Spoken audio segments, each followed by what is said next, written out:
Bom, gente, hoje nós iremos falar de um programa super importante que foi lançado, o programa Desenrola Brasil, que foi lançado pelo Ministério da Fazenda.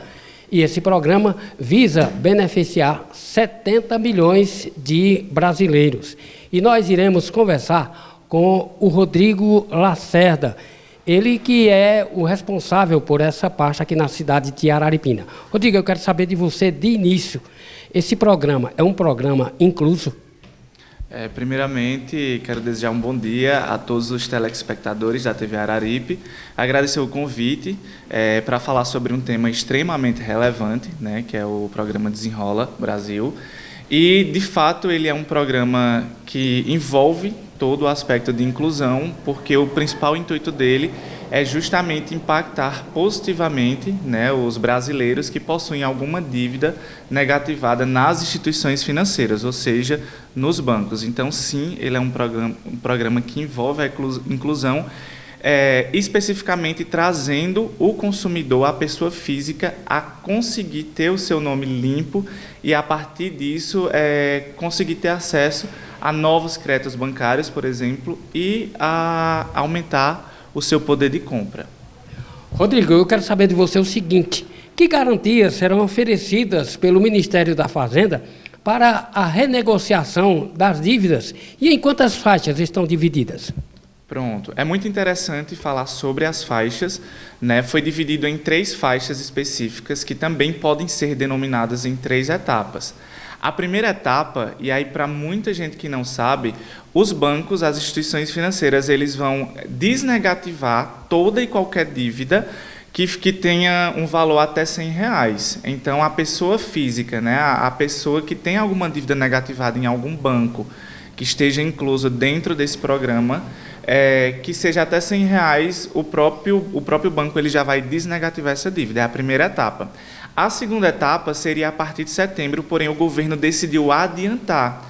Essa segunda faixa são para pessoas que recebem até R$20 mil por mês e que possuem alguma dívida negativada. Então, eles já estão desde o dia 17/7, ou seja, tem 2 semanas que o programa já disponibilizou, né, essa possibilidade de pessoas que estão encaixadas dentro dessa segunda faixa, de renegociar suas dívidas e voltarem a ter o seu nome limpo para ter acesso a todos os benefícios que, vamos dizer assim, o CPF, sem nenhuma restrição, pode vir a ter.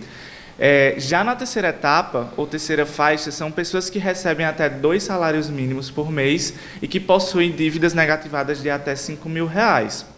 Então, vai ser a partir de setembro, porém o governo ainda não disponibilizou uma data específica e, nesse caso, nessa terceira etapa, o próprio devedor ele vai, através de um aplicativo que também será disponibilizado pelo governo federal, entrar em contato diretamente pelo aplicativo com os bancos e fazer essa renegociação de acordo com a realidade dele. É válido também frisar um ponto muito importante nessa terceira etapa, que vai haver a atuação do FGO, que é o Fundo Garantidor de Operações, que o governo atua em cima. O que é que isso significa dizer? Significa dizer que o banco ele vai ser mais flexível com as pessoas, porque esse FGO vai garantir que o banco não perca nada em relação àquela dívida. Então, o governo, de certa forma, acaba trazendo a questão da inclusão novamente, justamente porque o FGO é um fundo garantidor que essas instituições financeiras não irão perder nada com essas renegociações feitas com pessoa física.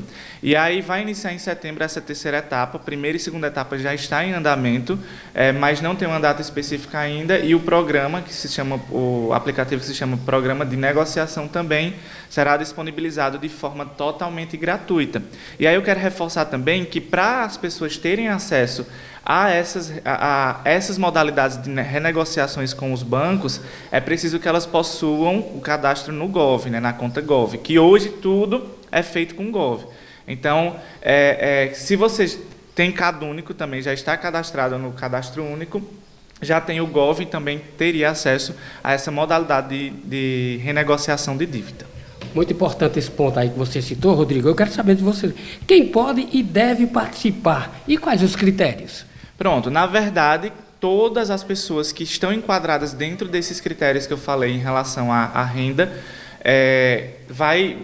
pode vir a participar. O que vai diferenciar é se ele está enquadrado na segunda etapa ou na terceira etapa, né, em relação à renda.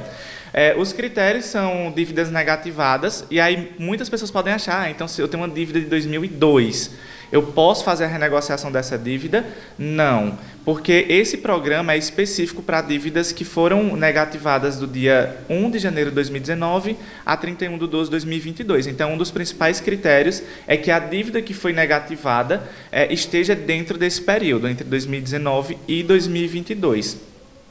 O outro critério é justamente a questão da renda e o tipo de conta que foi negativada, ou seja, a dívida que foi negativada. Porque dívida voltada a créditos imobiliários não estão inclusas, ou seja, quem faz financiamento de casa e atrasou, está com aquela dívida negativada, não entra nessa modalidade, nem créditos rurais. Então, um dos critérios é que, por exemplo, sejam com outras contas negativadas para com o banco, e aí entra também conta de energia, conta de celular, de telefone, tudo isso entra dentro dos critérios para que aquela dívida seja renegociada. Rodrigo, há uma data limite para a quitação de tais dívidas? Data limite, não. O que é que acontece? Hoje o programa está disponível, mas não tem uma data limite para que ele acabe. Então, o governo possivelmente pode determinar uma data específica para que aquele programa se encerre. E em relação às parcelas, vai ser de acordo com a realidade do cliente. Então, a data limite vai ser flexível de acordo com essa própria negociação entre pessoa física e a instituição financeira. Qual a importância do Desenrola Brasil para a nossa economia brasileira? Pronto. É um ponto muito importante, né, a questão, porque o governo ele realmente criou esse programa justamente para alavancar, né, a economia, tanto no âmbito federal quanto estadual e municipal. Hoje a gente sabe, né, e aí de acordo com estudos realizados pelo canal BBC, que de 100 famílias brasileiras, 78 são endividadas e possuem alguma dívida negativada. Quando o brasileiro ele possui o seu nome negativado, ele acaba sendo limitado em relação à compra, a consumo. Então, consequentemente, quanto menor o consumo do brasileiro, menor vai ser o impacto na economia, porque a economia ela é impactada diretamente pelo cidadão ativo na sociedade. E aí, quanto menor é o poder de consumo do cidadão, menor é a arrecadação tributária por parte do governo, seja federal, estadual ou municipal. A gente sabe que o governo ele precisa de tributos, ou seja, de impostos, para continuar a sua atividade e trazer serviços públicos de qualidade para a população. E a economia, né, ela está diretamente atrelada a essa questão tributária. Então, quanto menor o poder de consumo por parte da sociedade, maior vai ser o impacto negativo na economia. Então, acaba afogando a economia brasileira. Consequentemente, com essas renegociações, o brasileiro ele vai poder ter acesso novamente a novos créditos bancários, ele vai poder investir em empresas, por exemplo, e, consequentemente, isso vai ter um impacto muito positivo na economia, porque afeta diretamente numa maior arrecadação tributária. Então, esse é um impacto maior, porque o brasileiro ele vai poder ter acesso a novos produtos bancários e, consequentemente, vai aumentar aí o seu poder de consumo. Rodrigo, não são todas as dívidas que estão inclusas no programa Desenrola Brasil. Você poderia explicar para a gente quais são? Pronto. As dívidas que estão, na verdade, inclusas são dívidas para constituições financeiras, por exemplo, créditos bancários, empréstimos, né, qualquer tipo de empréstimo, desde que não seja um empréstimo, um financiamento de um imóvel, por exemplo. Então, você foi lá, fez o financiamento de um imóvel, que geralmente é pela Caixa Econômica, deixou de pagar a dívida, aquela dívida foi negativada, ela não entra no programa, né, Desenrola Brasil. São todas as outras dívidas, vamos dizer assim, tidas como normais dentro de instituição financeira ou, como eu citei, dívidas negativadas com energia elétrica, com conta de telefone também estão inclusas. E aí, trazendo novamente o critério, é a questão do limite, né, porque para a terceira etapa, para quem recebe até 2 salários mínimos, só pode realizar essa renegociação de dívidas até R$5.000. Então, outra dívida que não entra são créditos rurais. Então, o empréstimo que foi feito para algo dentro da área rural não pode ser renegociado. Então, aí já são questões mais específicas que o Desenrola Brasil não engloba. O restante das outras dívidas entra. Qualquer dívida, qualquer empréstimo bancário entra dentro desse critério do programa.